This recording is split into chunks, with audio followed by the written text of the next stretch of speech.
Hi, folks. This is Redwood Mac coming to you with another Red's Bedtime Story. This one took place in 1988 and it ended in the 90s or so. But what had happened was I got a call from an agent that had worked with before, and I was getting ready to leave town. And the agent told me that he wanted me to talk to another agent by the name of Dan Tricola. Dan Tricola was working a case with the Bonavolante brothers and Victor Plescia and several other people that were trafficking cocaine, and a large amount of it I didn't know at the time, but they asked me if I would go to see a friend of mine, Nick Razzato. Nick Razzato was a retired Chicago police officer, and he lived on the south side, and we were good friends, very good friends. So they told me they were going to arrest him, and they wanted to make sure he didn't have any guns in the house. Well, Nick was on the SWAT team and or heavy weapons, and he had plenty of heavy weapons at the house. Aside from that, Nick was one of those kind of people that he was a gun buff. There were several guns he actually made for me that I still have. But anyway, we used to go and shoot at the rifle range out at Great Lakes, where the SWAT team shot. The FBI SWAT team was out there. Hank Schmidt was out there. A lot of the different agents, Scott Jennings, several people were out there shooting. But also, I believe Tom Smith was, and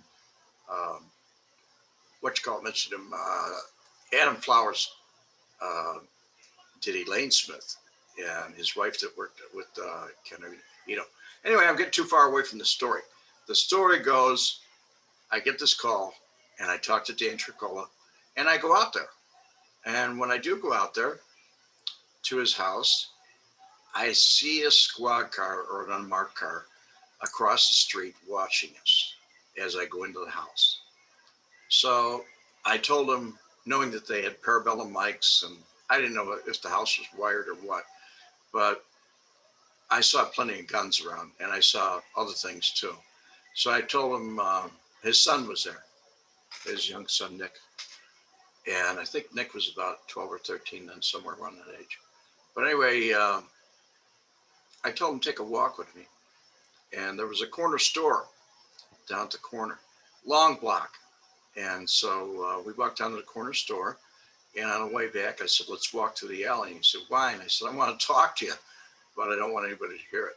So as I walked home through the alley, I told him, I said, you're going to get raided. Tomorrow morning, you're going to get raided. There's going to be FBI all over you. So clean your house. Now, you'd have no idea of how many people that weren't murderers that I tried to help. And I tried to tell them, take care of your stuff. Don't do this. Don't do that. Guess what? They don't listen. I don't care. They just don't listen. So Nick didn't listen. He got arrested the next morning. They seized his home. They seized his vehicles. They seized everything. And they went away. They moved him to Lake County instead of the MCC because he decided to cooperate. They showed him some surveillance photographs and other things. The only thing they wouldn't do with Nick is he didn't mind giving up the Alpha guys, Bonavolantes, Victor Plescia. He didn't mind any of those guys. They were bookmakers, whatever, that got into the cocaine business. He didn't mind giving up them. But he had a brother-in-law that was involved, and his brother-in-law kind of brought him in, and he didn't want to give him up. Now, they offered to give him reinstatement with the police department, full pension, this, that, every other thing. He wouldn't take it. He kept his mouth shut all the way. Went to prison, and while he was in prison, after he got out, he was in witness protection. He was in WITSEC the whole time. He testified against all the Alpha guys. And he didn't like doing it. But after he got out, they placed him in Idaho.